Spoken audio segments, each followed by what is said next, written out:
my name is Gabby and welcome back to my channel, or if you're new here, then welcome to my channel, and today we are going to be doing another reading vlog, specifically, once again, for manga, because this is apparently the only way I am going to read anything right now. I have been in a reading slump for the past couple of months. I don't think it's going anywhere anytime soon, which is scary. I don't like that. Ever since September, I have fallen behind on a few manga series that I would normally be caught up to. So that is what we are going to be doing today, because I really do not want to fall behind anymore on these series, because that's how things get dropped, and these series are way too good to get dropped. This is also going to be a two-part vlog. In this part, we are going to be reading Blue Box and Akane-banashi, and then in part 2, we are going to be reading Kagurabachi and Ichi the Witch. Now, as for how far behind am I? So Blue Box is actually not as bad because I did read some chapters of it in September, and October is when things went bad, so I will be reading chapters 214 to 218 today. As for Akane-banashi, this is worse. This is going to be chapters 173 to 182, which at the end of the day is not a lot of chapters, but because I am in this reading slump, it's gonna feel like a lot of chapters. So yes, we are going to be starting with Blue Box. This follows a badminton player who falls in love with a girl in the basketball team, and she inspires him to try to get to nationals. And then Akane-banashi follows our main character, who is diving into the world of Rakugo to try to become the highest rank that she can, and by doing so avenge her father, who was expelled from the Rakugo world when she was younger. These are two series that I have been reading for a very, very long time. We're talking multiple years. They are also two of the first series that I ever read on the Shonen Jump app. They're two of the first series that really got me into, like, seriously reading manga just in general, which is definitely part of my reason for grouping them together for part 1. Now that being said, do I remember where I left off in either of these series? Absolutely not. I do remember the last time I talked about Blue Box, I was a little bit annoyed with them and one of their choices for one of the characters, but maybe that'll be worked out today. If that is worked out today, that will make my day. And Akane-banashi, I do remember really enjoying. I like this arc that they're in, but I definitely am going to need like a second to fully like get back into it for sure. So yeah, I am going to go read these and then I will come back when I have my thoughts.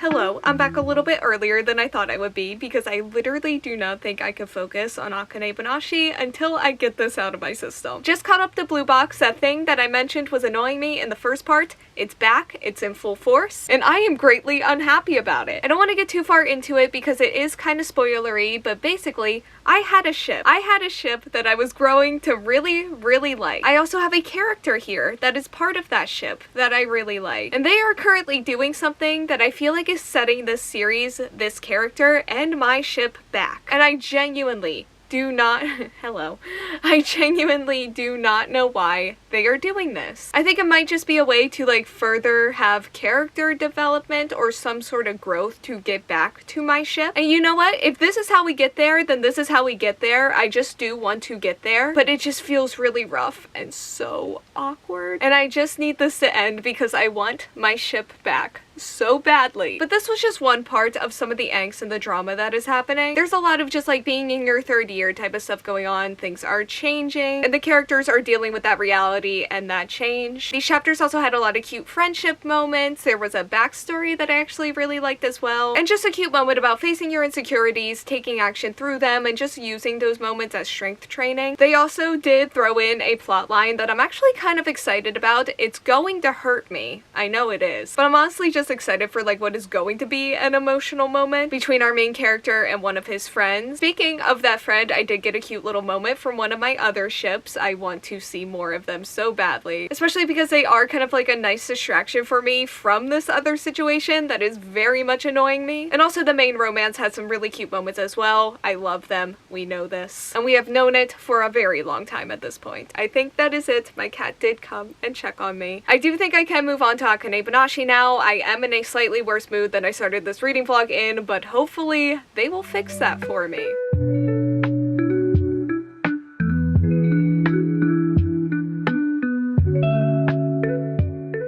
Okay, I I am back. I am in fact in a much better mood than I was earlier, and that is thanks to Akane-banashi, which is lovely. I got back into this series almost immediately, which I said at the beginning of this video I thought I was going to need a second to get back into it. I did not. And these chapters were a lot of Rakugo. It was a lot of competition as usual. It was all very good. And I really like the way the series goes about just like letting you know who's doing a good job and who's doing a really, really good job. Because like we don't hear the performances the way the characters do. We can only see and read. At least not yet. We will hear them one day. And I think the series does a really amazing job at letting you not only feel like the pressure of the competition, but also just like the power and the force that these characters have. Not only just as they're performing, but also just like their presence and existence within the Rakugo world. And there has been so much growth from the beginning of this series until now for these characters. The series also does have an emotional element to it right now that I was very much feeling within these chapters. And I felt it when it happened because I wasn't expecting this from this series. And I definitely felt it again within these chapters. We got an update on it and you could really feel just like the emotion from Akane specifically and just how it impacted her. And yeah, it was really good, really emotional, just all around. I mentioned this earlier, but it really feels just like so much time has passed in this series, and that's because it has. But it's really like they are just in this new era and it's really coming together for me. Like super well, and I did not feel my reading slump at all until like the final few chapters when it started to creep in. But that is no fault of this series. That is just naturally going to happen. Like I was reading Model Home by River Solomon last night and it happened after 20 pages. But yeah, Akane-banashi, really enjoyed spending a lot of time with them. I actually haven't spent like this amount of chapters with them in a really long time. And I feel like I really got lost in it in a way that I've almost feel like I've been missing from this series for a little bit. And not only just this series, but from a lot of these series. So maybe my reading slump making me fall behind on these series for a couple of months ended up being a good thing. I don't know. We will see. But we will find that out in the next video, where I feel like it is put to maybe its ultimate test with Kagurabachi, who I feel like I almost forget where I'm at in the story